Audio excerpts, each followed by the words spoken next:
الكبير صدق اللہ العظیم۔ یہ سورۃ الشورى کی آیت نمبر 21 اور آیت نمبر 22، یہ دو آیتیں آپ حضرات کے سامنے تلاوت کی گئی ہیں۔ گزشتہ درس میں یہ بات گزری ہے کہ رزق کی اور دنیا کے اسباب کی وسعت اور تنگی یہ اللہ کے نزدیک قبولیت کا معیار نہیں۔ کسی کے پاس اگر دنیا وسیع ہو، دنیا زیادہ ہو، دنیا کے اسباب کھل کر ہو، اس کا یہ مطلب کبھی نہیں لیا جا سکتا کہ اللہ اس بندے سے راضی تھے اسی لیے اس پہ دنیا کھول دی گئی۔ اور اگر کسی کے پاس دنیا کی تنگی ہو، معاشی پریشانی ہو، بمشکل زندگی کا وقت گزر رہا ہو، تو یہ اس بات کی قطعی دلیل نہیں ہے کہ اللہ پاک اس بندے سے ناراض تھے اس لیے اس پر دنیا تنگ ہو گئی، یہ کبھی نہیں۔ اسی لیے خود حضرت فاطمہ رضی اللہ عنہا فرماتی تھی کہ کئی دن گزر جاتے تھے ہمارے گھر چولہا نہیں جلتا تھا۔ تو جو ہستی وجہ کائنات ہے، محبوب کائنات ہے، اگر ان کے گھر دنیا کے اسباب کی یہ کیفیت ہو تو اس کا تو مطلب صاف ہے کہ اللہ نے ان چیزوں کو مدار اور بنیاد بنایا ہی نہیں۔ یہ تو اللہ کی حکمت کے ساتھ ہے، کسی کو زیادہ، کسی کو کچھ کم، کسی کو اور کم، کسی کو بہت کم، لیکن بندے کو حکم یہ ہے کہ بندہ اس پر راضی رہے اور کسب حلال کی فکر کرتا رہے۔ لیکن جو کفر کی ذہنیت ہے اس نے ہمیشہ انہی چیزوں کو بنیاد بنایا، اور ان چیزوں کو سامنے رکھ کر صحابہ اکرام کو اور خود جناب نبی کریم صلی اللہ علیہ وسلم کو بھی طعنے دیے، پریشان کیا، آوازیں کسی کہ بھئی کیسے تم اللہ کو مانتے ہو، کس رب کے قائل ہو، تم تو فقیر ہو اور بھوکے پیٹ زندگی گزارتے ہو، اور ہمیں بھی کہتے ہو کہ ہم بھی تمہاری طرف آ جائیں۔ تو ان کے نزدیک دنیا اور رزق کی کمی اور تنگی یہ ایک محرومی تھی، جبکہ دوسری طرف اللہ پاک نے فرمایا کہ ہم جسے چاہتے ہیں دیں، جسے چاہتے ہیں نہیں دیں۔ اب یہ بات انہوں نے کہاں سے نکالی، ان کو کس نے سمجھائی کہ دنیا کی قلت و کثرت کو دیکھا جائے؟ آج کی ان آیات میں اللہ پاک نے ان باطل پرستوں کو، ان کفار کو اور دنیا کی سوچ بنا کر زندگی گزارنے والوں کو مخاطب کیا۔ ان آیات کا ترجمہ ہے ام لہم شرکاء شرعوا لهم من الدین ما لم یأذن بہ اللہ، کیا ان لوگوں کے پاس ایسے کوئی بنائے ہوئے شریک ہیں، یعنی انہوں نے اللہ کے ساتھ ایسے شریک ٹھہرائے ہوئے ہیں، شرعوا لهم من الدین، جنہوں نے ان کے لیے مقرر کر دیا ہے دین کا کوئی ایسا طریقہ، ما لم یأذن بہ اللہ، جس کی اجازت اللہ کی طرف سے نہیں ہے، خود ساختہ کوئی چیز اپنی طرف سے بنا لی، ایجاد کر لی کہ بھئی یہ ہماری شریعت ہے، یہ ہمارا دین ہے۔ وَلَوْلَا كَلِمَةُ الْفَصْلِ لَقُضِيَ بَيْنَهُمْ، اگر اللہ کا طے شدہ فیصلہ نہ ہوتا کہ قیامت اپنے وقت پہ، تو لَقُضِيَ بَيْنَهُمْ، اسی وقت ان لوگوں کا کام تمام کر دیا جاتا، ہلاک ہو جاتے۔ وَإِنَّ الظَّالِمِينَ لَهُمْ عَذَابٌ أَلِيمٌ، اور بے شک ظلم کرنے والوں کے لیے دردناک عذاب ہے۔ تَرَى الظَّالِمِينَ مُشْفِقِينَ مِمَّا كَسَبُوا وَهُوَ وَاقِعٌ بِهِمْ، اور تم دیکھو گے ان ظالموں کو کہ کانپ رہے ہوں گے، ڈر رہے ہوں گے، مِمَّا كَسَبُوا، اپنے کرتوتوں کے وبال کو سامنے دیکھ کر، وَهُوَ وَاقِعٌ بِهِمْ، جبکہ انہوں نے اس عذاب میں جا کے ضرور پھنسنا ہے۔ والذین آمنوا وعملوا الصالحات، اس کے مقابلے میں جو ایمان لائے، نیک اعمال کیے، وہ جنتوں کے باغات میں ہوں گے۔ لہم ما یشاؤون عند ربہم، اور ان کے لیے ان کے رب کے ہاں وہ کچھ ہوگا جو یہ چاہیں گے، جنتی۔ ذالک هو الفضل الکبیر، اور یہی بڑا فضل ہوگا ان جنتیوں پر۔ تو میرے عزیزوں، دوستوں، بزرگوں، ایک بات تو بالکل صاف ہے کہ دین اور شریعت اسی کو کہا جا سکتا ہے کہ جس کی بنیاد موجود ہو، آپ کے پاس جس کی پوری ایک سند موجود ہو۔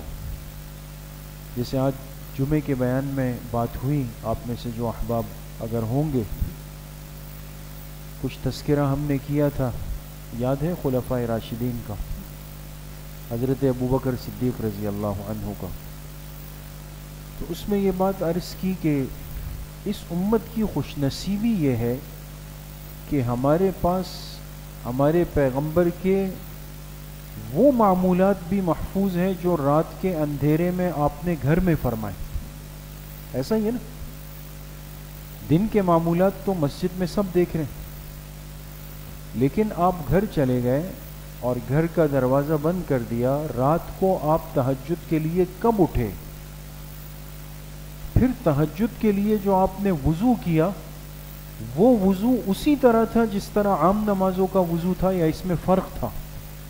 آپ کو پتہ ہے، بخاری شریف میں امام بخاری رحمۃ اللہ علیہ یہ روایت بھی لائے، آپ کے رات کے وضو کی کیفیت کیا ہوتی تھی؟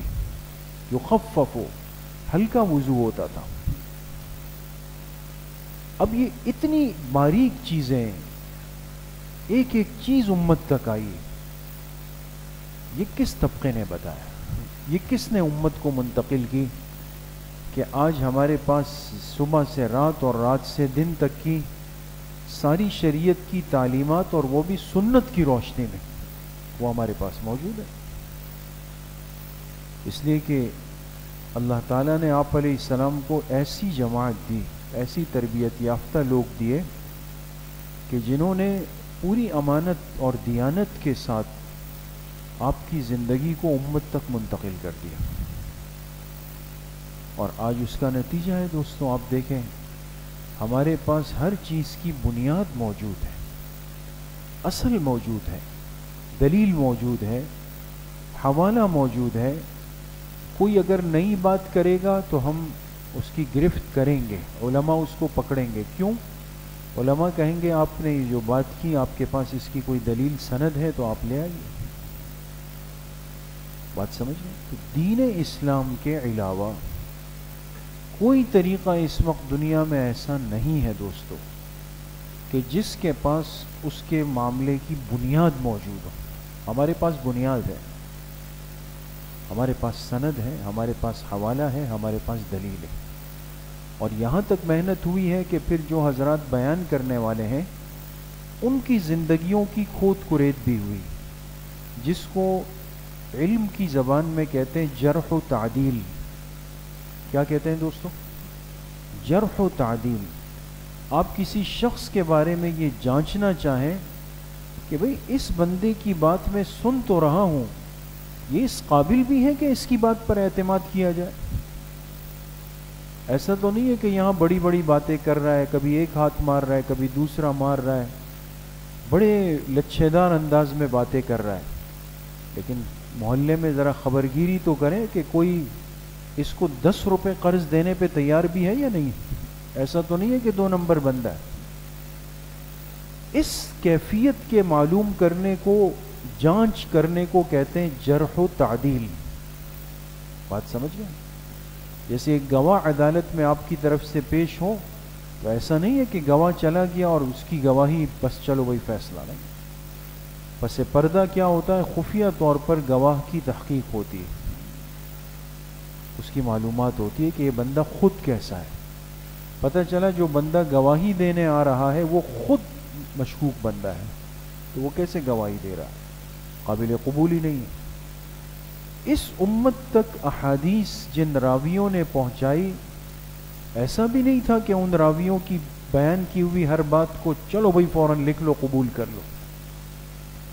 ان کی جرح و تعدیل ہوئی ہے دوستو، ان کی چھان پھٹک ہوئی ہے، یہاں تک تحقیقات ہوئی کہ یہ بندہ کس سن، کس صدی میں، کس شہر میں پیدا ہوا، اور اس کے ہم نام لوگ آیا اس سال اس صدی میں اور تھے یا نہیں تھے. یہ سب چیزیں اس کے لیے علماء 2-2 3 سال مدارس میں دیتے ہیں. تخصص فی الحدیث کے اندر راویوں کی جرح و تعدیل ہوتی ہے دوستوں، ایک ایک، تب جا کے امت کے پاس دین محفوظ شکل کے اندر پہنچائے دوست. تو شکر ادا کرنا چاہیے نہیں کرنا چاہیے؟ کتنی بڑی نعمت ہے دوستوں، کتنی قربانیاں دی گئی جس کے بعد جا کر دین محفوظ شکل میں آج ہمارے پاس آ گیا، اور ہم مطمئن ہو کر اس کو سنتے بھی ہیں، سمجھتے بھی ہیں، اس پر عمل کرنے کی کوشش بھی کرتے ہیں. باطل کے لیے اللہ پاک نے فرمایا کہ یہ جو اپنی طرف سے باتیں بناتے ہیں تو ایسا لگتا ہے کہ اللہ کے ساتھ متوازی طور پر انہوں نے اپنا کوئی شریک بنا دیا جس نے ان کو ایک نیا دین لا کر کے دے دیا، اور اس کو سامنے رکھ کر یہ اپنی طرف سے باتیں بنا بنا کر پیش کر رہے ہیں. تو پھر سوال بنتا تھا کہ اگر یہ اللہ کے مقابلے پر آئے ہیں تو ہلاک ہو جانے چاہیے، پھر تو پکڑ آ جانی چاہیے. تو اس کا جواب دیا گیا کہ اللہ نے نظام کو ایک ضابطے کے ساتھ جوڑ دیا، ضابطے کے ساتھ جوڑ دیا، اور وہ ضابطہ یہ ہے کہ اللہ پاک نے قیامت کا ایک وقت اپنے علم ازلی میں طے کر دیا ہے. کس کی پکڑ کب آنی ہے اللہ نے طے کر دیا ہے، کس انداز سے آنی ہے اللہ نے طے کر دیا ہے. وہ ضابطہ ہو کر رہے گا، ورنہ تو ان کی پکڑ کرنا، ان کو ہلاک کرنا اللہ کے لیے کوئی مشکل نہیں تھا. یہ سب کے سب ہلاک ہو جاتے اور سب کے سب ختم ہو جاتے. اس لیے ایک تو میرے دوستوں بزرگوں ہمیں شکر ادا کرنا چاہیے کہ اللہ نے ہمیں ایسے دین سے اور ایسی نسبتوں کے ساتھ رکھا ہے کہ جس کی بنیاد بڑی مضبوط ہے، جس کی ہر چیز کو محفوظ کیا گیا ہے. اور پھر اس سے بڑھ کر یہ ہے کہ پریشان نہیں ہونا چاہیے. بعض دفعہ ایک بندے کی غلطی اتنی واضح ہوتی ہے کہ 2+2=4 کی طرح وہ ظلم کرتا ہے، فسق کرتا ہے، فجور کرتا ہے، دھوکہ دیتا ہے، خیانت کرتا ہے، سب کچھ کر رہا ہے، لیکن ہٹا کٹا گھوم رہا ہوتا ہے. بعض دفعہ بندہ پریشان ہو کے کہتا ہے بھئی یہ تو بڑی موجیں ہیں اس کی، زیادتی بھی کرتا ہے، کوئی اس کا بال بھی کا نہیں ہو رہا. یاد رکھیں کہ نافرمانی کے کھلے عام نافرمانی کے بعد پکڑ نہ آئے، یہ اللہ کی سخت ناراضگی کی دلیل ہوتی. اس لیے جب غلطی پر فوراً کوئی پکڑ آئے نا، حضرت تھانوی رحمۃ اللہ علیہ نے لکھا یہ مقام شکر ہے کہ اللہ نے آپ کو فوراً متنبہ کر دیا کہ بندے صحیح ہو جاؤ، غلط کر رہے تھے. لیکن ایک بندہ غلط کر رہا ہے اور صحت پہ کوئی اثر نہیں پڑ رہا، کاروبار پہ کوئی اثر نہیں پڑ رہا، کام پہ، گھر پہ کوئی اثر نہیں پڑ رہا، تو شیطان کہتا ہے کوئی ٹینشن نہیں ہے نا، دیکھو کوئی ٹینشن کی بات ہی نہیں ہے. اگر غلط ہوتا تو پکڑ ہوتی، چلتے رہو، اسی طرح چلتے رہو. غلط کرنے کے باوجود بھی ڈھیل دے دی گئی، یہ استدراج ہے. اور استدراج کا مطلب ہوتا ہے کہ اللہ اس بندے سے اب ناراض ہو گئے، اب اس کو دنیا کی زندگی سے کچھ فائدہ اٹھانے کا موقع دے رہے ہیں کہ چلو کچھ دن اور کھا لو، اس کو استعمال کر لو، اب جو میرے پاس آؤ گے تو پھر بچ نہیں سکو گے. اور مومن بندہ جب غلط کرتا ہے، صالح بندہ جب کچھ غلطی کرتا ہے، فوراً کوئی نہ کوئی آزمائش آ جاتی ہے، کوئی بیماری آ گئی، کوئی حادثہ ہو گیا، کوئی نقصان ہو گیا، کوئی تنبیہ ہو گئی، بندے کو جھٹکا لگتا ہے، ایک دم صحیح ہو جاتا ہے. یہ تنبیہ ہوتی ہے اللہ پاک کی طرف سے. یہ تو شکر ادا کرنا چاہیے.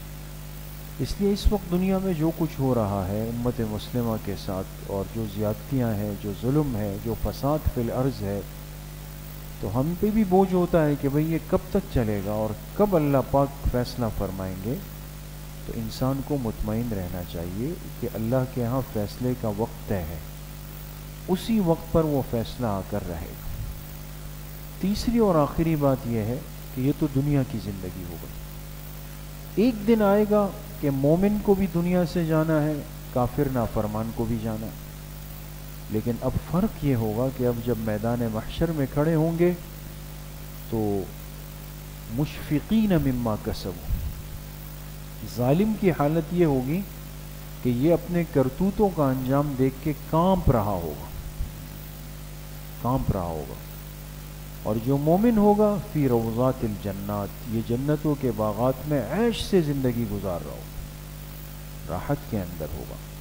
تو بھئی اصل فیصلہ، اصل ٹھکانہ تو کہاں کا ہے؟ آخرت کا ہے. یہ فیصلے تو وہاں کے ہیں. ہمیں اصل انعام، اصل بدلہ وہ تو وہاں پر ملے گا. یہ دنیا کی زندگی جو ہے یہ تو وقتی سی ہے اور محدود سی ہے. وہ ایک عالم سے کسی نے پوچھا نا کہ حضرت آپ کو اتنا کام کرتے ہیں تو آپ کو کیا ملتا ہے؟ فرمایا ہمیں گزارا الاؤنس ملتا ہے. کیا ملتا ہے؟ گزارا الاؤنس. کیا مطلب؟ اللہ اتنا دیتے ہیں ہمیں کہ جس پر ہم زندگی کا گزارا کر لیں. اصل تنخواہ تو وہاں ملے گی. کتنی بڑی بات ہے. اس پہ پریشان نہ ہو کہ بھئی ہم نے تو تہجد بھی پڑھی، تلاوت بھی کی، تسبیحات بھی پڑھی، صف اول میں بھی آئے، تکبیر اولیٰ میں بھی آئے، جماعت میں بھی وقت لگاتے ہیں، علماء کے ساتھ بھی بیٹھتے ہیں، اہل اللہ سے بھی متعلق ہے، کسب حلال کی کوشش بھی کرتے ہیں، اور پھر بھی کوئی خاص وہ نہیں ہے سامنے. اس لیے کہ دوستو یہ تو گزارا الاؤنس ہے، زندگی گزار رہے ہیں. اصل تو انشاءاللہ العظیم جو نعمتیں ہیں اور جو خوشیاں ہیں وہ جنت میں منتظر ہیں. ایسا ہی ہوگا نا انشاءاللہ. اللہ کریم مجھے بھی آپ سب کو صحیح عمل کی توفیق نصیب فرمائے اور بلا حساب و کتاب جنت الفردوس اور اس کی نعمتیں نصیب فرمائے. انشاءاللہ کل بروز ہفتہ صبح 11 بجے سے 11:30 بجے تک مستورات کی اصلاحی مجلس ہوگی بنات کے مدرسے میں، اور عصر کے بعد انشاءاللہ مسجد میں مختصر بیان اور ذکر کی مجلس ہوگی. الحمدللہ.